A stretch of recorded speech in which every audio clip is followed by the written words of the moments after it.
এই ভিডিওতে আমরা $250,000 এর ভ্যাকেশনে যাব। এটা তো দারুণ। এটা সত্যি হতে পারে না। আর আমি আপনাদের দেখাবো এটা এবং $100,000 এর প্রেসিডেন্সিয়াল ভ্যাকেশন। এইদিকে আসুন স্যার। একটা $50,000 এর ভ্যাকেশন যেখানে পুরো আইফেল টাওয়ার আমাদের হবে। আমি এটা ধরে আছি আমার প্রাণ বাঁচাতে। আর তার আগে দেখাবো আমাদের $1 এর ভ্যাকেশন। এদিকে এসো বয়স, এই শ্যাকটা হলো আমাদের ভ্যাকেশন। বাইরে থেকে সব দেখা যাচ্ছে। এখানে তো কোনো দেওয়াল নেই জিমি। ওয়েল, তার মানে ওয়াল আছে তো? এটা তো খুবই অদ্ভুত। আমি জানি তোমরা বিশ্বাস করবে না, এটা $1 একটু দেখো এদিকে। ও এটা 93 সেন্ট, তুমি মিথ্যে বলেছো। আমি রাউন্ড আপ করে $1 করেছি। তো $1 আমরা এই বেডটা পেয়েছি, যেটা শুধু একটা ম্যাট্রেস উড প্ল্যাঙ্কের উপরে বসানো আছে, একটা ভাঙা ক্যাবিনেট, একটা লাইট যেটা মাঝে মাঝে চলে। ও ওইদিকে দেখো। আর আমাদের সিলিং থেকে একটা কিরকম যেন আওয়াজ আসছিল। ঘর থেকে কিছু আওয়াজ শোনা যাচ্ছিল, কারণ ছাদের উপরে একটা র‍্যাকুন আছে। আমি জানি অনেকে রাগ করবে যদি তাদের হোটেলের ছাদের উপরে একটা র‍্যাকুন থাকে, কিন্তু জানি না কেন আমরা খুব খুশি। চেক আউট টাইমটা কখন? আগামীকাল। মনে রাখবে এই ভিডিওতে আমরা পরে $100,000 এর ভ্যাকেশনে যাব, একটা $250,000 এর ভ্যাকেশনে। আমরা কি ডাইরেক্ট জাম্প কাট করতে পারি না? না, আমরা যদি কষ্ট পাই তাহলে ওরা আমাদের খুশি আর কষ্টের মধ্যে পার্থক্যটা বুঝতে আমরা পারবে। কষ্ট পেলে ওরা খুশি হয়। আমরা কি একটা বেডে 4 জন ধরে যাব? যদি 4টে বেড চাই তাহলে $4 দিতে হবে। প্রথমেই বালিগুলো ফেলতে হবে। দাঁড়াও। রাকুনটা এক্ষুনি এখান দিয়ে দৌড়ে গেল। আমি এমন ভাবে চিৎকার করলাম যেন আমি একটা ছোট মেয়ে। এর পরের ভ্যাকেশনটা হলো 10,000 গুণ বেশি এক্সপেন্সিভ। তোমাদের স্বাগত জানাই $10,000 এর ভ্যাকেশনে। ও মাই গড, ও এটা তো দারুণ। আরে এটা আবার কি জিনিস? এই হোটেল রুমে জেলিফিশ আছে। ওকে, এটা একটা অপ্রয়োজনীয় জিনিস। ও এখানে একটা পুল আছে। এটা তো একটা প্রাইভেট পুল। আরে এটা তো একটা মুভির সিনের মতো মনে হচ্ছে। তোমাদের হোটেল থেকে কি হেঁটে বিচে যাওয়া যায়? ওয়াও, এটা কি আমাদের নিজেদের প্রাইভেট বিচ? ও মাই গড, এটা দুর্দান্ত। তারিক, কবে থেকে এই জলের রংটা নীল হলো? আমি জানি না। এই ভ্যাকেশনের মধ্যে ইনক্লুড করা আছে একটা বড় স্পা, ও কি দারুণ। একটা পার্ক ভর্তি ফ্ল্যামিঙ্গোস ও ওরা মারামারি করছে। ফ্লামিঙ্গোস আর আনলিমিটেড রুম সার্ভিস। আচ্ছা, আপনাদের কি চাই? সবকিছু। এখানে একটাই নেগেটিভ পয়েন্ট আছে যে এখানে র‍্যাকুন নেই, হ্যালো রাকুন। কিন্তু তার জন্য এদেরকে আমি দোষ দিচ্ছি না। যখন তোমরা এই রিসর্টের জন্য $10,000 খরচ করবে তখন তোমরা এই বিল্ডিং এর একটা করে নিজেদের ফ্লোর পেয়ে যাবে। এটা জিমি নেবে বলেছিল, কিন্তু আমার টপ ফ্লোরটাই দরকার ছিল। ও এখানে একটা হ্যামেক আছে। আমার মনে হয় আমি না ভিজেই হ্যামেকে ঝুলতে পারবো। ওহ, আমি পেরেছি। ও একবার ভিউটা দেখো ক্রিস। হেই আমি ধরে ফেলেছি। 3 2 1 হেই। এই, আমি তোমাদের কটা রুল বলে দিচ্ছি। রুল নাম্বার 1, হ্যাঁ আমার পুলে কোনো পিলো ফেলা যাবে না। রুল নাম্বার 2, সরি তারিক। আর এখন দেখাবো এই হোটেলের দারুণ একটা জায়গা। এই ইনফিনিটি পুলটা আমাদের নিজেদের পার্সোনাল বিচ অব্দি গেছে। ওই জলটা ওভারফ্লো হয়ে পড়ে যাচ্ছে না কেন? অনেকগুলো প্রশ্ন ঘুরছে মাথায়। আমার নিজেকে বাবা মনে হচ্ছে যে নিজের ছেলেদেরকে ভ্যাকেশনে নিয়ে এসেছে, ওদেরকে পুলে মজা করতে দেখছে। এই $10,000 এর ভ্যাকেশনটা দুর্দান্ত ছিল, কিন্তু ততটা দুর্দান্ত নয় যেটা আমরা পৃথিবীর অন্য প্রান্তের ভ্যাকেশনে গিয়ে পাবো। এবার আমরা আছি $50,000 এর ভ্যাকেশনে, সেটা হলো প্যারিসে। ব্যাকওয়েটস। আমাদের $50,000 এর ভ্যাকেশনটা শুরু হলো একটা প্রাইভেট লাক্সারি ফেরি রাইড দিয়ে। এটা কি জিনিস? এটা কি ইঞ্জিন? ভাই, এটা কি 1805 সালের? তারিক তারিক তারিক, ওই লোকটাকে জুম করো, ও ভিডিও করছে আমাদের। এই, আরে ওরা হাত নাড়াচ্ছে। তোমার কি ইউটিউব চ্যানেল আছে? আমার মনে হয় না ও ইংলিশ বলতে পারে। এই ভ্যাকেশনে ছিল দারুণ দারুণ নানান রকমের খাবার, একটা পুরো সিটির ট্যুর, ঠিক আছে, আর একটা লাক্সারি হোটেল রুম সাথে দারুণ ভিউ। বেশ রোমান্টিক লাগছে, তাই না? হ্যাঁ, তোমার চ্যানেলে কিস করা উচিত। আর লাস্টে ছিল একটা খুবই এক্সপেন্সিভ সারপ্রাইজ। তোমরা সবাই হয়তো অনেকক্ষণ ধরে ভাবছো এটা $50,000 এর ভ্যাকেশন, আর আমরা এখনো অব্দি 50,000 খরচাই করিনি। হ্যাঁ, কিন্তু কোথায় খরচা করবে? তোমাদের পিছনে ওটা তো আইফেল টাওয়ার। আগে, হ্যাঁ, আর এখন এই পুরো আইফেল টাওয়ারটা আমাদের। দাঁড়াও, সত্যি? হ্যাঁ, 50,000 এর টাওয়ারের কোন পোরশনটা পেয়েছো? মোটামুটি পুরোটাই। ও মাই গড। এখন আমরা আইফেল টাওয়ারে আছি। আমার মনে হচ্ছে তুমি মজা করছো। না, আমি মজা করছি না, এটা আমাদের। এখানে আর কেউ নেই, আমাদের সোজা লাইন ধরে যেতে হবে। আশা করি এটা লিগ্যাল হবে। বেশিরভাগ সময় এই জায়গাটা লোকেদের ভিড়ে ঠাসা থাকে, আর যেহেতু এই জায়গাটা এখন পুরোপুরি আমাদের, তাই এখন আমরা এই টাওয়ারের একদম টপে যাব।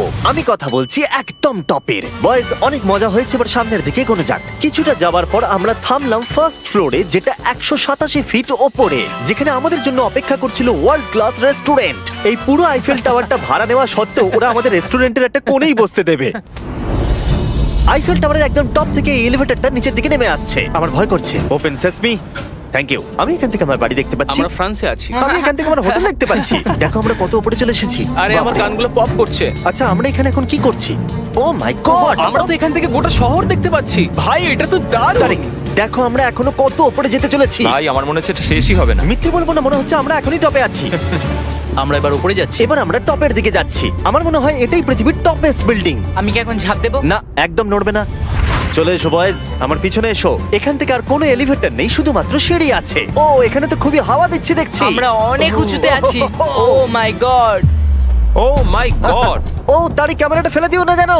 আমরা প্রায় 900 ফুট উপরে দাঁড়িয়ে আছি, সব থেকে হাইস্ট পয়েন্ট যেখানে টুরিস্টদের অ্যালাউ করা হয়। কিন্তু যেহেতু আজ রাতের জন্য এটা আমাদের, তাই আমার কাছে একটা সারপ্রাইজ আছে। দরজার পিছনে কি আছে বলো? সিঁড়ি। না মানে আমি বলতে চাইছি, তুমি কি করে জানলে? আমরা সিঁড়ি দেখতে পাচ্ছি। হ্যাঁ, একদম ঠিক, এখানে আরো সিঁড়ি আছে। কিন্তু এই সিঁড়িগুলো আমাদের একদম টপে নিয়ে যাবে, যেখানে কারোর যাবার অনুমতি নেই। আরে বাপ রে! ও মাই গড! ও মাই ভাই। গড! আমাদের এখানে আসার অনুমতি আছে? আমি জানি না সেটা। ও, এটা ভয় পাই দিয়েছে। এখানে রেলিংটা তো আমার মাত্র কোমর অবধি। আমি এটা ধরে আছি আমার প্রাণ বাঁচাতে। আমি এখন বুঝতে পারলাম যে ট্যুরিস্টদের কেন এখানে আসতে দেয় না। একজন নিচে দাঁড়িয়ে থাকা ক্যামেরাম্যান আমাদেরকে জুম করে ক্যাপচার করবে। ও 1 মাইল দূরে আছে।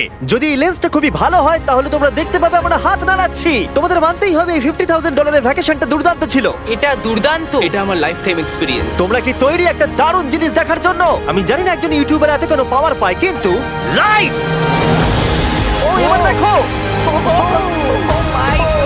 মনে হচ্ছে কোনো ডিস্কো শো। কি দারুণ! গাইজ, আমি জানি না নেক্সট কমেন্টে কাজ করবে কিনা, কিন্তু সব লাইটগুলো অফ করে দাও। এই টাওয়ারটাকে পুরো কালো দেখাচ্ছে। পুরো আইফেল টাওয়ার অন্ধকার হয়ে গেছে। আচ্ছা বলো তো, হাজার হাজার ফ্রেঞ্চ পিপল এখন কি ভাবছে? তাদের এই টাওয়ারটা নিয়ে নেওয়া উচিত। জানি না কেন ওরা আমাকে এতটা কন্ট্রোল দিয়েছে। এবার আমরা যাব সুইজারল্যান্ডে $100,000 ভ্যাকেশনে। কিন্তু এটা কোনো সাধারণ ভ্যাকেশন নয়। এই হোটেলের আছে 2 ইঞ্চি মোটা বুলেট প্রুফ উইন্ডোজ, একটা প্যানিক বাটন যেটা টিপলে গোটা বিল্ডিংটা লক হয়ে যায়, আর টাইট সিকিউরিটি। কারণ এই হোটেলে পৃথিবীর বড় বড় নেতারা, প্রেসিডেন্টরা ভ্যাকেশনে আসে। আর সাইডম্যানও এই শহরেই ছিল, তাই আমি ডিসাইড করলাম তাদেরকে ডাকবো। মাই গড, এখানে তো অনেক খাবার আছে দেখছি। এখানে তো পুরো সমুদ্র তুলে নিয়ে চলে এসেছে। হি হি হি। এগুলো তো নাট। এটা গোটা ইউরোপের সব থেকে এক্সপেন্সিভ পেন্ট হাউস সুইট। এখানে আছে 8টা ফ্লোর, কয়েক ডজন রুমস, প্রচুর স্টাফ আছে আপনাদের যে কোনো প্রয়োজনে এবং খাবার সরবরাহ করবার জন্য। তোমার এটা চাই? নাও খেয়ে দেখো। এ বাবা, এদেরকে কি নর্মাল গেস্টদের মতো মনে হচ্ছে? তার মানে আপনারা এদেরকে বোকা মনে হচ্ছে। যেমনটা আমি আগে বলেছিলাম, এখানে পৃথিবীর বড় বড় লিডাররা ভ্যাকেশনে আসে। এমনকি বিল ক্লিনটন এখানে ছিল এবং তাকে কেউ হত্যা করতে পারেনি। এটা এতটাই সেফ। এখানকার সিকিউরিটি খুব টাইট, এমনকি সব উইন্ডোগুলো বুলেট প্রুফ। মানে এটা বুলেট প্রুফ। ও মাই গড, এটা তো খুবই মোটা। খুব শক্ত। আমি যদি প্রেসিডেন্ট হতাম। আর আমরা প্রয়োজন হলে কিছু স্নাইপারও রাখতে পারি আমাদের রুফটপে। আপনাদের কাছে স্নাইপারস আছে? তে বলবো না, যখন থেকে এখানে এসেছি আমি এই বাটনটাকে টিপতে চাইছিলাম। তোমরা সবাই নিশ্চয়ই বলবে এটা গুড আইডিয়া। তুমি বিল ক্লিনটন আর তোমাকে হুমকি দেওয়া হয়েছে, প্যানিক বাটন টিপে দাও। ও টিপে দিল। ও দাঁড়াও, আমি দেখতে পাচ্ছি এটা দরজা বন্ধ আরে, হচ্ছে। আমরা কি আটকে গেলাম? এটা কি লক? তোমরা কি ভেতরে আছো? তুমি কি নোলান? হ্যাঁ, সব দরজা বন্ধ। 1 সেকেন্ডের জন্য শুধু বেরিয়েছিলাম। কোন বাটনটা দিয়ে খোলে? তুমি এক্ষুনি প্যানিক ছিলে আর এখন দরজা খুলতে চাইছো? আর যদি তুমি এই বাটনটা টেপো, এরপরে পুলিশ আসবে আর তোমাকে একটা বড় ফাইন দিতে হবে। আর কিন্তু টিপবে না। আমি ভাবছিলাম প্রেসিডেন্টরা কিভাবে কোনো জায়গায় যায়, যেমন ম্যাকডোনাল্ডস। দেখি প্রেসিডেন্টরা কিভাবে ট্রাভেল করে। চলে এসো দিকে। তুমি যদি প্রেসিডেন্ট হও তাহলে তুমি যেখানেই যাও না কেন তোমার সাথে বডিগার্ড থাকবে। মানে যখন তুমি ড্রাইভ করছো। ও, আমাদের মনে হয় অনেক করে ও, নিয়ে আচ্ছা যাবে। আচ্ছা, কি করে জানবো কোন কারে আমরা যাবো? 3 নম্বর অথবা 4 নম্বর গাড়ি। তুমি বলছো 3 আর 4 এর মধ্যে বাঁচতে। কোন কারটা সব থেকে বেশি ডেঞ্জারাস? ফার্স্ট এডটা। নোলান, তুমি ফার্স্ট এডটা যাবে। হ্যাঁ, ঠিক আছে। ঠিক আছে। আমার সাথে কে যাবে? হ্যারি, চলে এসো। Harry Chandler. আমি প্রেসিডেন্ট, আমি মাঝখানে বসবো না। সাধারণত তোমরা হলে আমার বডিগার্ড, কিন্তু তোমরা খুবই দুর্বল। আরে চাপো, ওদিকে একটু চাপো। কোন প্রেসিডেন্ট ম্যাকডোনাল্ডসে যায় বলো তো? আচ্ছা, এই উইন্ডোটা খোলা যাবে? এই, কেমন আছো তোমরা? আরে, এখন কেউ গুলি মেরে দিতে পারে। কেউ না। গুলি মেরে দিতে পারে। বিশ্বাস হচ্ছে না আমরা এটা করছি। এটা দারুণ অভিজ্ঞতা। যেহেতু আমরা প্রেসিডেন্টদের মধ্যে যাতায়াত করছিলাম, বহু মানুষ আমাদেরকে দেখছিল। কেমন আছো? এটা খুবই অকওয়ার্ড তুমি দেখো একবার সবাই আমাদের দিকে কেমন ভাবে দেখছে। লোকেরা ছবি তুলছে যেন আমরা প্রেসিডেন্ট। অদ্ভুত। ম্যাকডোনাল্ডস এর লোকেরাও একটু ঘাবড়ে গেছিল। আমাদের সিকিউরিটি কিছু মনে করো না। জিমি, এটা কি তোমার আইফেল টাওয়ারের থেকেও বেশি ভালো ডিপেন্ড লাগছে? করছে কেমন নাগেটস গুলো হবে তার উপরে। যদিও সবকটা ভ্যাকেশনের অভিজ্ঞতা দারুণ ছিল, কিন্তু পরের ভ্যাকেশনের কাছে সব ফিকে। আমাদের শেষ ভ্যাকেশনের জন্য আবার আমাদের পৃথিবীর আরেক প্রান্তে যেতে হলো। আর এবার আমরা আছি জাপানে $250,000 ভ্যাকেশনে। আর আমরা এখানে একজন স্পেশাল গেস্টকে নিয়ে এসেছি, তাই আপনারা ভিডিওটা শেষ অবধি দেখুন। আমরা শুরু করলাম আমাদের ভ্যাকেশনটা জাপানের সব থেকে এক্সপেন্সিভ হোটেলে আমাদের ব্যাগগুলোকে রেখে। এটা দুর্দান্ত। একটা হোটেল রুমে আমার কথা ইকো হচ্ছে। আর তারপরে আমরা টোকিও সিটিকে এক্সপ্লোর করতে বেরোলাম। এবার আমরা রাস্তায় মারিও কার্টস চালাবো। আমরা প্রাইভেট মারিও কার্টস রেন্টে নিয়েছিলাম যাতে আমরা জাপানের রাস্তাগুলো দিয়ে ঘুরে দেখতে পারি। সব লোকেরা আমাদেরকে দেখছে, এটা রাস্তায় চালানো ঠিক নয়। আসল গাড়ি ঠিক আমার পাশ দিয়ে যাচ্ছে। দেখো কত লোক এই রাস্তাটা পার করছে। এটা পৃথিবীর অন্যতম বিজি ক্রসওয়াক আর আমরা এর মধ্যে দিয়ে চালাচ্ছিলাম। ও, আমরা টোকিওতে গো কার্ট চালাচ্ছি। গো কার্ট! ভাই আমি জাপানকে খুব ভালোবাসি, এই জায়গাটা তো দারুণ। যখন আমরা আমাদের পরের ডেস্টিনেশনে পৌঁছলাম আমরা দেখা করলাম আমাদের শোড মাস্টার ইয়োশিওকি সুমিদার সাথে। গত 26 বছর ধরে উনি কাটানা চালানোর ট্রেনিং দিচ্ছেন আর উনি রাজি হয়েছেন আমাদের সামুরাইয়ের রেয়ার লেসন আর্ট শেখাতে। উনি আমাদের সবাইকে একটা করে কাটানা দিয়েছিলেন আর লেসন শুরু হয়েছিল সুইঙ্গিং টেকনিক দিয়ে। যতটা ভেবেছিলাম ততটা সহজ নয় এটা। নাও না না, আমি এটা করতে পারলাম না। তারপর আমার পালা এলো। তোমাদের কি মনে হচ্ছে আমি এটা পারবো? হ্যাঁ হ্যাঁ, তুমি নিশ্চয়ই পারলে। হেই! দেখা যাক বয়েজরা কি করে।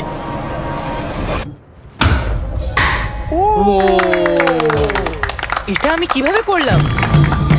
আর তারপর আমাদের সামুরাই টিচার এই দারুণ কাটানাটা গিফট করলেন। এটার আমি যোগ্য নই কিন্তু থ্যাংক ইউ। আর যেহেতু এটা ছিল $250,000 ভ্যাকেশন, আমরা পৃথিবীর অন্যতম প্রিমিয়াম সুশি শেফকে ভাড়া নিয়েছিলাম। তার সঙ্গে ছিল এই পুরো ফ্লোটিং রেস্টুরেন্টটাও।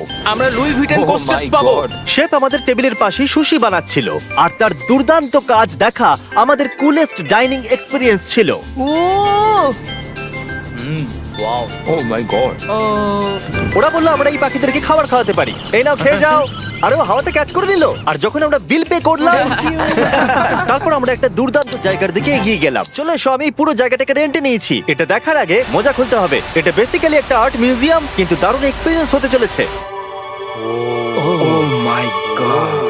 গায়ে কাঁটা দিচ্ছে। আমার চোখ এই দৃশ্য কোনোদিন ভুলবে না। মরে যাওয়ার পর কি এরকমই দেখতে লাগবে? সম্ভবত। এর পরে রোদে কি আছে? ওয়াও! সাধারণত এই জায়গাটা সব সময় লোকে ভর্তি থাকে কিন্তু একা এক্সপিরিয়েন্স নিতে আমরা এই গোটা জায়গাটা রেন্টে নিয়েছিলাম। আমাদের এখন অবধি দেখা সব থেকে দুর্দান্ত জিনিস। ভাই, এগুলো কি মাছ? আমরা আছি একটা পুলে একটা মিউজিয়ামের ভেতরে যেখানে অ্যানিমেটেড ফিশ রয়েছে। এটা হলো সবথেকে ইউনিক জিনিস যেটা তোমরা ভ্যাকেশনে করতে পারো। দাঁড়াও, মাছগুলো আমাদের চারদিকে ঘুরছে। ওরা কি করে বুঝলো যে আমাদের চারপাশে ওরা ওদেরকে ভালোবাসে ঘুরতে হবে? আমাদের। ওরা এখন চারিদিকে ছড়িয়ে যাচ্ছে। এবার নিশ্চয়ই তোমাদের খিদে পেয়েছে। এই রেস্টুরেন্টটা তাই আমি রেন্টে নিয়েছি যেটা রোবট দ্বারা পরিচালিত। কি? আমার নাম পেপার। আমাদের কি বসার জায়গা দেবে পেপার? নিশ্চয়ই, চলুন একটা কমফোর্টেবল সিট খুঁজি। আমরা এই পুরো জায়গাটাকে নিয়ে নিয়েছিলাম তাই এখানে রোবট ওয়েটার ছাড়া আর কেউ ছিল না। ফুড রোবট এসে গেছে। দাঁড়াও, ফুডটাও কি রোবট নিয়ে আসছে? একটা সুন্দর ফ্লাফি রোবট। দেখো পেপার কিরাম চ্যান্ডলারের দিকে একভাবে তাকিয়ে আছে। পেপার মনে হচ্ছে চ্যান্ডলারকে পছন্দ ভাই, করছে আমি না। কিছু করিনি তো। সবাই এখানে ভালো করে খেয়ে নাও কারণ আগামীকাল আমি একটা সম্পূর্ণ থিম পার্ক ভাড়া নিয়েছি আর সেখানে পিউটিপাইও থাকবে, যেটা সত্যি দারুণ ব্যাপার। তোমরা দেখেছো পিউটিপাই আর আমার একটা লং হিস্ট্রি আছে। মিস্টার বেস্ট, আমি ভাবছিলাম যে তোমার সাথে কবে দেখা হবে। আমরা তাকে টি সিরিজের বিরুদ্ধে সাবস্ক্রাইবার এসে সাহায্য করেছিলাম। ফোন বের করুন, ইউটিউব খুলুন, সার্চ করুন পিউটিপাই আর সাবস্ক্রাইব করুন। যদিও আমরা তাকে ধরে ফেলেছিলাম। মিস্টার বিস্টের এখন আমার থেকে বেশি সাবস্ক্রাইবার্স। আমার মনে হয় যেটা হয়েছে সেটা খুব ভালোই হয়েছে।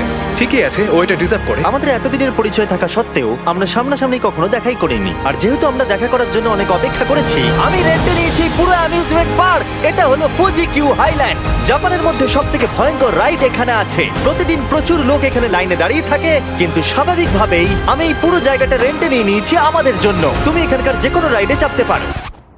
কথাই শেষ হলো না কিন্তু ও চলে গেল। আমি এই পুরো রোলার কোস্টারটা একা রাইড করতে চাই। যেটা আপনারা দেখছেন সেটা পৃথিবীর সবথেকে স্টিফ রোলার কোস্টার ড্রপ। তোমার ভয় লাগছে? হ্যাঁ।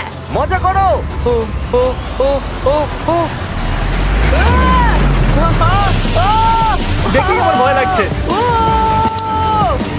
আর যেটা আমি কথা দিয়েছিলাম, দ্য ফাদার অফ ইউটিউব পিউটিপাই পার্কে আমাদের সাথে দেখা করলো। আমি যা প্ল্যান করেছিলাম তার থেকে একটু দেরিতে, কারণ আমি ভুল দিনে টেক্সট করেছিলাম। সরি ফিলিক্স।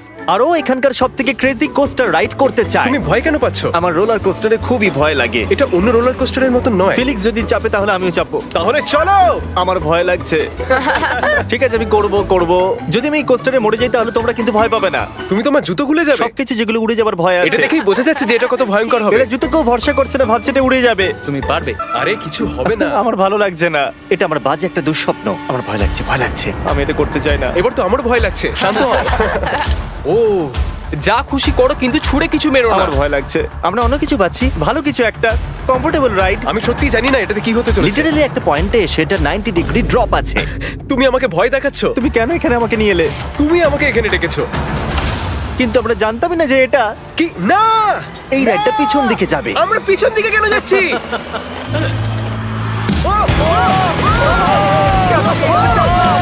ও মাই গড, আমরা তো ঘুরছি। এটা দুর্দান্ত! এটা সবথেকে ভালো রোলার কোস্টার! ও মাই গড, ফিলিক্স আমরা এক্ষুনি কি করলাম? আমি কাঁদছি সবথেকে ভালো রোলার কোস্টার! আমার চোখ দিয়ে এখনো জল বেরোচ্ছে তোমার সাথে দেখা করে খুব ভালো লাগলো জিমি এবার আমি যাচ্ছি হ্যাঁ তুমি তো একটা ছোট্ট বাম্পার সাথে কত জোরে চিৎকার করছিলে কি? থ্যাংক ইউ আমার মনে হয় না যে চুই পরোটা আগে খেয়েছি। এটা হচ্ছে আমাকে আরে, বিরক্ত করবার জন্য তুমি এটা কি করছো? ফিলিক্স, তোমাকে বিরক্ত করার জন্য আমি দুঃখিত। তা বলে তুমি এরকম করতে পারো না। এটা বেশ ভালো হ্যাঁ, সত্যি ভালো খেতে। এটা ছিল আমাদের $250,000 ভ্যাকেশন। ফিলিক্স, তুমি কি ট্রানজিশনটা করবে? Bro feast